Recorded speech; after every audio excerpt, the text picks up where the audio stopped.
Oruçludan qan çıxarsa, burundan və ya başqa yerindən orucunun hökmü nədir?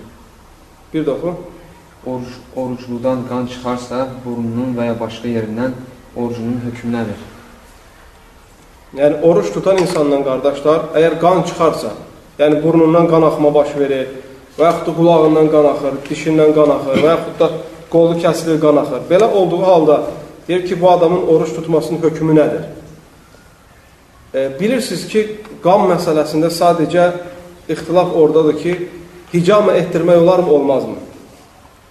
Yəni, müalicə üçün qan aldırmaq. Hicamə bilirsiniz nədir? Elm əhlinin arasında ixtilaf var ki, hicamə etdirəndə insanın orucu pozulurmu, pozulmurmu? Məşhur Həmbəli məzhəbində odur ki, hicamə edən də kim onu edir, hicamə etdirən də onların orucu batildir, orucu pozulur. Hədis var, Peyğəmbər s.ə.v buyurur ki, aftaral həcimu vəl-məhcum. Hicamə edən də, hicamə etdirənin də orucu pozulmuşdur. Bu hədisin zahirini götürür. Həmbəli məzhəbi bu şey məşhurdur. Ona görə bir çox alimlər, böyük alimlər deyir ki, əgər hicamə vasitəsilə qan çıxarsa, oruc pozulur. Lakin bir toplum alimlər də onun orucun pozulmadığını deyirlər. Şək yoxdur ki, ən salamatı odur ki, insan oruclu olduğu halda hicamə etdirməsin, hətta ən salamat qalsın deyə və yaxud da ixtilafdan çıxsın deyə.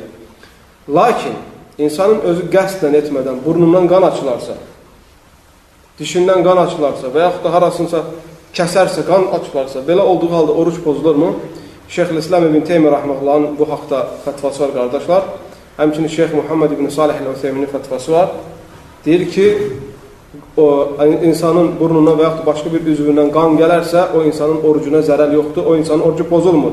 Çünki bu qanın gəlməsi onun iradəsindən, istəyindən asılı deyil və insanın asılı olmayan bir şeyə insan məruz qalarsa, o zaman insan bu şeydən məsuliyyət daşımır və yaxud da insanın ibadətinə bu şeyin zərəli yoxdur.